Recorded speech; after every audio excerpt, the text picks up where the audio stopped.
প্রেমের কারণে পরিবারের হাতে হত্যার শিকার হয়েছিলেন প্রেমিক, কিন্তু হার মানেনি ভালোবাসা। নিহত যুবকের মরদেহকেই বিয়ে করলেন প্রেমিকা। সম্প্রতি চাঞ্চল্যকর এই ঘটনাটি ঘটেছে ভারতের মহারাষ্ট্রে।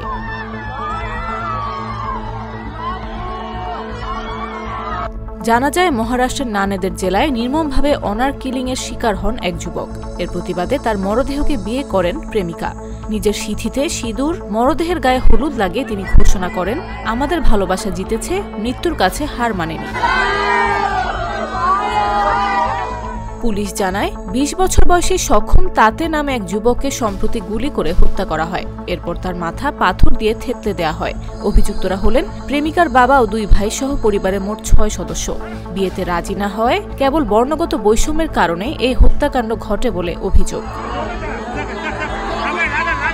জানা যায়, আঁচল নামে এই তরুণীর সঙ্গে সক্ষমের পরিচয় তার ভাইদের মাধ্যমে।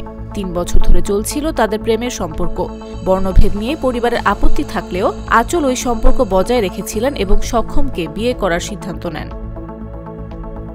গত বৃহস্পতিবার আঁচলের পরিবার জানতে পারে তিনি সক্ষমকে বিয়ে করতে যাচ্ছেন। এরপর তারা সক্ষমের ওপর হামলা চালিয়ে প্রথমে তাকে বেধড়ক মারধর করে, তারপর মাথায় গুলি করে এবং শেষে তার মাথা পাথর দিয়ে থেতলে হত্যা করে। পরদিন সক্ষমের শেষকৃত্যের সময় তার বাড়িতে যান আঁচল। সেখানে মরদেহে হলুদ মাখেন, নিজের সিঁথিতে সিঁদুর দেন এবং মৃত প্রেমিকের সঙ্গে বিয়ের আনুষ্ঠানিকতা সম্পন্ন করেন। এরপর তিনি ঘোষণা দেন, সক্ষমের স্ত্রী হিসেবেই তিনি তার বাড়িতে সারা জীবন থাকবেন। আঁচল বলেন, আমাদের ভালোবাসা কখনো মরবে না। সক্ষম মারা গেছে, তবে আমাদের ভালোবাসা জীবিত। আমার বাবা ও ভাইরা হেরেছে। তিনি সক্ষমের হত্যাকারীদের মৃত্যুদণ্ডের দাবি জানান।